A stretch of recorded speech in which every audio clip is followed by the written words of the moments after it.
पवन भैया जी सत साहिब, मेरा कुछ शंकाएं हैं जो आप कृपा करके शंकाओं को समाधान कीजिए। पहला है कि रक्षा सूत्र किस हाथ में बांधनी है, क्योंकि पहले परंपरागत रूप से लड़की को बायां हाथ में और लड़का को दाहिना हाथ में बंधवाया जाता था। इसमें गुरु जी का क्या आदेश है। दूसरा है कि घर में शादी है और सभी अनुपदेशी हैं, तो क्या कपड़ा खरीदने में हम सहयोग दे सकते हैं। तीसरा है कि ऑनलाइन नाम दीक्षा अप्रैल 2020 में लिए थे, जो सतनाम मिल गया है, तो इसमें शंका समाधान कीजिए कि प्रथम मंत्र और सतनाम दोनों मिक्सिंग जाप कर सकते हैं। मिक्सिंग जाप का मतलब है कि जैसे 20 मंत्र 10-20 मंत्र प्रथम मंत्र कर लिए, फिर सतनाम भी कर लिए, फिर टाइम मिला तो प्रथम मंत्र कर लिए, फिर सतनाम कर लिए। ऐसा क्या कर सकते हैं, या फिर प्रथम मंत्र 108 बार पूरा करके ही सतनाम करना है। और चौथा है कि क्या जीन्स पहन सकते हैं। और पांचवा है कि सतनाम जो है, सतनाम का जो नियम मर्यादा है वो मेरे पास नहीं है, तो उसका नियम मर्यादा मुझे चाहिए। सत साहिब। बंदी छोड़ सतगुरु रामपाल जी महाराज जी की जय हो। सतसाई बहन, आप जी का प्रथम सवाल है कि परम पूज्य सतगुरु रामपाल जी महाराज जी से नाम दीक्षा लेते समय हमें जो एक लाल कलर का धागा मिलता है, जिसको हाथ की कलाई पे बांधा जाता है, और वर्तमान में समाज में जो प्रथा है उसके हिसाब से औरतें उसको दाएं हाथ पे बांधती हैं, पुरुष उसको बाएं हाथ पे बांधते हैं। तो क्या ऐसी कोई प्रथा सतगुरु रामपाल जी महाराज जी की भक्ति में भी है? क्या ऐसा कोई नियम है? तो बहन दास तो यही कहेगा कि ये पूर्ण परमेश्वर की सत भक्ति है, और सत भक्ति में आडंबर और पाखंड के लिए, कुरीतियों के लिए, प्रथाओं के लिए, परंपराओं के लिए लेस मात्र भी जगह नहीं है। तो ये आपकी अपनी इच्छा, आपकी अपनी मर्जी के ऊपर निर्भर करता है कि आप परमेश्वर के रक्षा सूत्र को कौन से हाथ में बांधना चाहती हैं। दूसरा आप जी का सवाल है कि मेरे परिवार में मैं अकेली उपदेशी हूँ और परिवार में शादी है, तो क्या मैं उनके साथ में शॉपिंग करने जा सकती हूँ, सामान वगैरह खरीदने के लिए उनके साथ जा सकती हूँ। यदि मैं उनके साथ गई तो मेरी किसी मर्यादा का हनन तो नहीं होगा, मेरे को कोई दोष तो नहीं लगेगा। देखिए बहन, जहां तक दास का आइडिया है, आप उस परिवार की बहू हैं और आप अकेली उपदेशी हैं, तो बहन ऐसी स्थिति में आप उनके साथ में जा सकती हैं। मार्केट में, बाजार में कोई भी चीज खरीदने के लिए, शॉपिंग के लिए आप जी अपनी सास के साथ में, अपने पति के साथ में, ननद के साथ में, देवरानी जेठानी के साथ में आप जी जा सकती हैं। जाने में किसी प्रकार का कोई दोष नहीं है, लेकिन ध्यान इतना रखना कि वो दुल्हा या दुल्हन के लिए जो भी ड्रेस खरीदें, जो भी वो लोग ज्वेलरी खरीदें, आप उसमें अपनी सहमति मत देना। आप अपनी इच्छा मत बताना कि जी ये वाला अच्छा नहीं है, ये वाला ले लो। नहीं जी, ये लहंगा सस्ता है, अच्छा भी नहीं लग रहा, इसका कलर भी ठीक नहीं है, वो लो जिसपे लाल कलर की देखो कैसा कैसा सुंदर सुंदर चित्र बने हुए हैं। इस तरीके से आपने अपनी चॉइस नहीं बतानी है। जैसा उनको अच्छा लगे वो अपना खरीदे, और आपसे यदि वो पूछें कि बेटा ये कैसा है, तो आप उनको यही कहते हुए उनको बोल दो कि माता जी आपको पसंद आ गया, आपने देख लिया, और क्या अच्छा होगा, ठीक है, बहुत अच्छा है माता जी, कोई दिक्कत नहीं। इस तरीके से आप जी यदि आपसे पूछें तो आपने केवल इसी तरीके से उनका सहयोग करना है। तीसरी आपकी शंका है कि भगत जी मैंने प्रथम नाम लिया, फिर मुझे सतनाम मिला, दोनों मंत्र में जाप करती हूँ, तो मेरी शंका ये है कि मैं दोनों मंत्रों का मिक्सिंग जाप कर सकती हूँ या नहीं। मिक्सिंग का मतलब होता है कि क्या मुझे प्रथम नाम को पहले जाप करना पड़ेगा पूरी 108 माला, या फिर मैं बीच बीच में सतनाम भी जाप कर सकती हूँ। तो देखिए बहन, ये परमात्मा की भक्ति है। परमात्मा ने इस भक्ति को बहुत ही सीधे तरीके से हमें बताया है, बहुत ही सहज ये भक्ति है परमात्मा की, और इसमें ऐसी कोई बाध्यता नहीं है कि आपको सबसे पहले प्रथम नाम की माला करनी पड़ेगी, उससे पहले आप सतनाम नहीं कर सकते। ऐसा कुछ नहीं है। परमेश्वर ने कहा यदि रात को 2 बजे भी आपकी आंख खुल जाती है और आपकी मंत्र करने की इच्छा हो, तो आप कोई भी मंत्र जो आपकी जुबान पे आ जाए उसी को आप कर सकती हैं। उसी का सुमरण, जैसी विधि परमात्मा ने बताई है उस विधि से आप जी उसका सुमरण कर सकती हैं। मान लीजिए आप सुबह उठते ही आपने सतनाम के 4 मंत्र कर दिए, उसके बाद आपको कोई काम याद आ गया, आप अपनी रसोई में चली गई, वहां मान लीजिए आपको प्रथम मंत्र की आपको याद आ गई, आप जितने मर्जी 2, 4, 5, 10 जितने मंत्र कर सकती हो आप प्रथम मंत्र के कर लीजिए। फिर मान लीजिए आपका ध्यान हट गया, फिर आपको 2 मिनट बाद में सतनाम याद आ गया, आप सतनाम के सुमरन कर लीजिए, 2, 4, 5, 10 जितना भी आप करना चाहो। ऐसी कोई बाध्यता इस भक्ति मार्ग में नहीं है, बहुत ही सहज मार्ग है, बस मंत्र होने चाहिए हमारे, ये गुरुदेव ने बताया। तीसरा आपका सवाल है कि भगत जी क्या हम जीन्स वगैरह पहन सकते हैं? तो बहन देखिए, जीन्स को लेकर आजकल सतलोक आश्रम मैनेजमेंट हरियाणा की तरफ से भी एक पीला पर्चा आया हुआ है और संगत में से काफी भगत भाई बहनों ने अपनी अपनी प्रतिक्रिया भी दी है। कुछ ने सही बताया, कुछ ने उसको गलत बताया। गलत बताने के पीछे का रीजन उनका ये था कि कुछ लोगों ने सतलोक आश्रम मैनेजमेंट हरियाणा के शंका समाधान वाले नंबरों पे फोन किया और उनसे पूछा, क्योंकि देखिए ये परमात्मा की भक्ति है और परमात्मा ने लाखों की संख्या में सत्संग कर रखे हैं और जो भी भगत इस परमात्मा से जुड़ता है वो एकदम से सारे सत्संग नहीं सुन सकता है, इसलिए शंकाएं होना जाहिर सी बात है। तो जब लोग वहां पे फोन करते हैं और उनसे पूछते हैं कि भाई हमने तो ऐसा कभी सुना नहीं, तो भाई ये बताइए कि क्या ये गुरुजी का आदेश है, और यदि गुरुजी का आदेश है तो गुरुजी ने क्या सोच के मना किया है, इसका रीजन क्या है, और ये जानने का हमारा अधिकार भी है, क्योंकि परमेश्वर सतगुरु रामपाल जी महाराज जी ने हमें प्रथम नाम के साथ में जो 11 मंत्र दिए हैं और सतनाम के साथ में हमें जो 33 या 34 नियम दिए हैं, हर नियम के पीछे एक लॉजिक है, एक रीजन है, एक कारण है, और कारण क्या है वो परमात्मा ने अपने सत्संगों में खुल के बताया है। अगर कोई भगत भाई बहन परमात्मा के वो सत्संग नहीं सुन पाया है और यदि सतलोक आश्रम मैनेजमेंट हरियाणा के शंका समाधान पे फोन करके पूछता है, तो ये जाहिर सी बात है सतलोक आश्रम मैनेजमेंट हरियाणा के शंका समाधान पे जो भी भगत भाई बहन बैठते हैं, ये उनकी जिम्मेदारी बनती है कि वो उस भगत को परमात्मा के ज्ञान आधार से संतुष्ट करें कि भगत जी परमात्मा ने इसके पीछे का ये रीजन बताया। लेकिन जो ऑडियो दास ने सुनी है, उन ऑडियो में केवल उन लोगों ने यही कहा कि भाई गुरु जी का आदेश है, मानना है तो मानो, नहीं मानना तो नहीं मानो। तो भाई ऐसे बात नहीं बनती है। जैसे परमात्मा ने हमें प्यार से हर चीज को समझाया है, उसी तरीके से आप लोगों ने भी भगत समाज को समझाना पड़ेगा यदि आप शंका समाधान करने बैठे हो तो बहन देखिए, जीन्स के पीछे का जो रीजन है, और परमात्मा ने खाली अकेले जीन्स के लिए मना नहीं किया बहन, जीन्स से परमात्मा की कोई दुश्मनी नहीं है। परमात्मा ने अपने सत्संगों में स्पष्ट रूप से कह रखा है कि देखिए, परमात्मा की भक्ति ग्रहण करने के बाद में और ये नियम वगैरह पता होने के बाद में और इतने सत्संग सुनने के बाद में आपको ये समझ में आ जानी चाहिए कि ये मोक्ष वाली भक्ति है, और मोक्ष वाली भक्ति में परमात्मा भगत को हंस बनाएंगे। और हंस कौन होता है? हंस वही होता है जो अपना सीधा सादा तरीके से रहे, ना कोई ज्यादा चटक मटक करे, ना ज्यादा ऊपर मुंह करके चले, बिल्कुल सिंपल सादा। परमात्मा कहते हैं साधु सोई जो सीधा चाल है। तो हमें हर तरीके से हमने भगत बन के रहना होगा। परमात्मा ने बताया कि भगत का बोलना, भगत का चलना, भगत का उठना, भगत का बैठना, भगत का पहनना एक बिल्कुल सभ्य होना चाहिए। उनके भगत के उठने, बैठने, चलने, बोलने में भी कहीं कोई अश्लीलता नजर नहीं आनी चाहिए, किसी भी प्रकार की कोई असभ्यता नजर नहीं आनी चाहिए। तो आजकल समाज का जो बिगड़ा हुआ रूप है और जिस कदर कपड़ों को लेके जो अश्लीलता समाज में फैली हुई है, उससे बचाने के लिए परमात्मा ने अपने भगत को ये आदेश दिया हुआ है कि भाई आप मेरे बच्चे हो, आप परमात्मा के बच्चे हो, और परमात्मा के बच्चे ने केवल परमात्मा को प्रसन्न करना होता है। और परमात्मा किन बातों से प्रसन्न होता है ये भी गुरुदेव ने सत्संगों में बताया है कि परमात्मा केवल अपने भगत के सीधेपन से और साधेपन से प्रसन्न होता है। हम परमात्मा को होठ लाल करके, हम परमात्मा को बाल काले करके, या हम परमात्मा को मेकअप करके, फेशियल करके, या सोना पहन के, चांदी पहन के, तड़क भड़क वाले कपड़े पहन के हम परमात्मा को 7 जन्म में भी खुश नहीं कर सकते। परमात्मा प्रसन्न होता है भक्ति से, सीधेपन से, और जो नियम परमेश्वर ने दिए हैं उन मर्यादाओं में रहते हुए परमात्मा की भक्ति करते रहने से। तो हमें बहुत ही सीधे और सिंपल तरीके से हमने चलना होगा।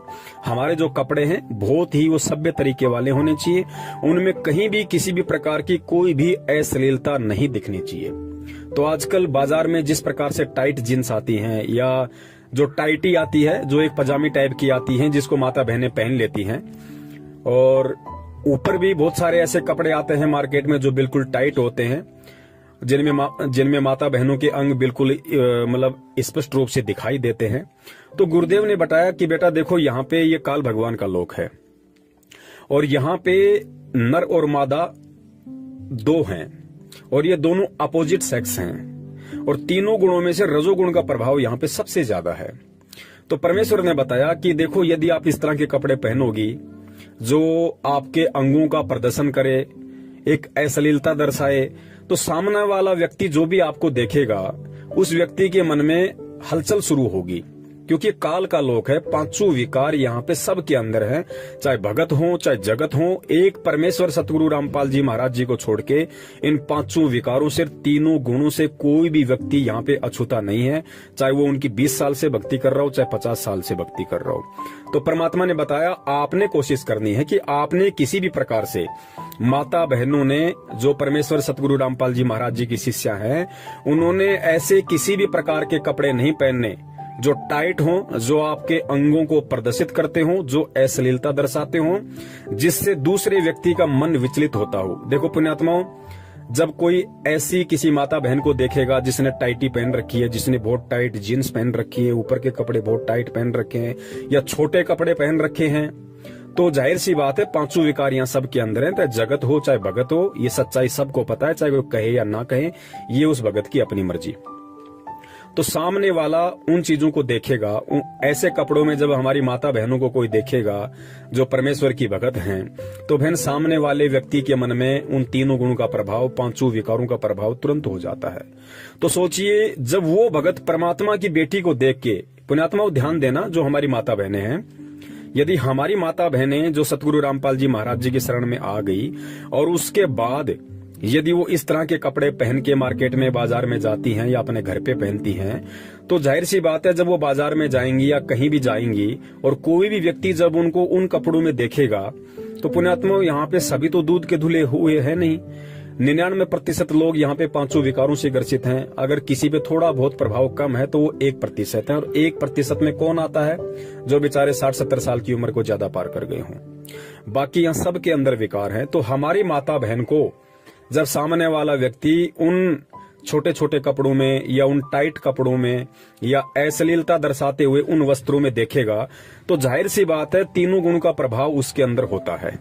तो रजोगुण का जैसे उसमें प्रभाव हुआ, वो आपके प्रति गलत सोचेगा, उसकी नजर आपके ऊपर जाते ही गलत विचार पैदा करेगी। तो बहन, उसके अंदर जो गलत विचार पैदा हुए और गलत विचार पैदा होने से उसके कर्म बिगड़ना शुरू हुए, तो उसके कर्म किसके कारण बिगड़ना शुरू हुए? उसके कर्म उस औरत या उस बहन बेटी के कारण बिगड़ना शुरू हुए जिसने छोटे कपड़े पहन रखे हैं। परमात्मा का ज्ञान लेने के बाद भी, परमात्मा की समझ होने के बाद भी, जिसने छोटे कपड़े पहन रखे हैं, जिसने टाइट कपड़े पहन रखे हैं, या जिसने ऐसे तड़क भड़क वाले, अश्लीलता दर्शाने वाले कपड़े पहन रखे हैं जो सामने वाले को थोड़ा बहुत विचलित करता है, तो बहन वहां पे हम भी दोषी हो जाएंगे। क्योंकि उसके यदि कर्म बिगड़ने शुरू हो रहे हैं, या वो यदि विचलित हो रहा है, या उसके अंदर यदि काम वासना का कीड़ा दौड़ रहा है, तो बहन वो हमारे को देख के दौड़ रहा है, तो हम भी उसमें उतने ही भागीदार हो जाएंगे। तो बहन हमने हर प्रकार से यदि हम भगत बने हैं, तो हमने भगतों वाले लक्षण अपने ऊपर धारण करने पड़ेंगे। भगत के श्रृंगार परमात्मा ने 16 प्रकार के श्रृंगार बताए हैं। हमने उन 16 प्रकार के श्रृंगारों को हमने अपने ऊपर धारण करना पड़ेगा, धीरे धीरे परमात्मा के सत्संग सुनते रहने से, ज्ञान आधार से। तो बहन, इसलिए परमात्मा हमें छोटे वस्त्र पहनने से मना करते हैं। और परमात्मा ने केवल जीन्स के लिए ही मना नहीं किया है, परमात्मा ने तो आश्रम में यहाँ तक भी मना कर रखा था। जैसे बहुत सारी माता बहनें हैं अपना जो इस सलवार सूट वगैरह पहनती हैं, तो ऊपर का जो पहनती हैं, क्या नाम है उसका, सूट, जो ऊपर का जो सूट होता है, बहुत सारी माता बहनों का जो सूट है वो इतना छोटा होता है कि कोहनी से ऊपर तक होता है। जैसे भाई लोग, जैसे बहुत सारे लोग आप देखते होंगे जो ये टी शर्ट वगैरह पहनते हैं, तो टी शर्ट का बाजू कितनी होती है, मतलब कोहनी से ऊपर तक होती है। तो जिन माता बहनों का ऊपर का जो सूट होता है वो कोहनी से ऊपर होता था, परमात्मा उसको भी धमका दिया करते थे कि बेटा अच्छे कपड़े पहनो, पूरे कपड़े पहनो, कोहनी के नीचे तक होना चाहिए आपका बाजू, वो किसी भी प्रकार का मतलब अश्लीलता ना दर्शाए। अपने सत्संगों में भी कई बार परमात्मा ने जिक्र किया है कि माता बहनों की जो बाजू होती है वो कोहनी से नीचे होनी चाहिए और बिल्कुल ढीली ढाली होनी चाहिए, टाइट नहीं होनी चाहिए। हमारी जो माता बहनें हैं, दास उनसे यही अपील करेगा, दास उनसे यही विनती करेगा कि आगे से हम ध्यान रखें।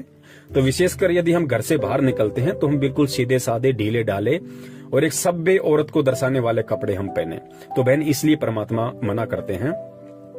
और यहाँ सतलोक आश्रम मैनेजमेंट हरियाणा ने इस आदेश को, जो आदेश परमात्मा सन 1994 से देते हुए आ रहे हैं, उस आदेश को इन्होंने पीले पर्चे में डाल के संगत को ये दर्शाया कि गुरुजी ने जेल से ये आदेश दिया है। क्योंकि जब तक ये लोग दिन में 1-2 पीले पर्चे नहीं डाल दें तब तक रात को ना तो ढंग से इनको खाना खाया जाता है, ना इनको ढंग से नींद आती है, क्योंकि ये इनकी मजबूरी हो गई।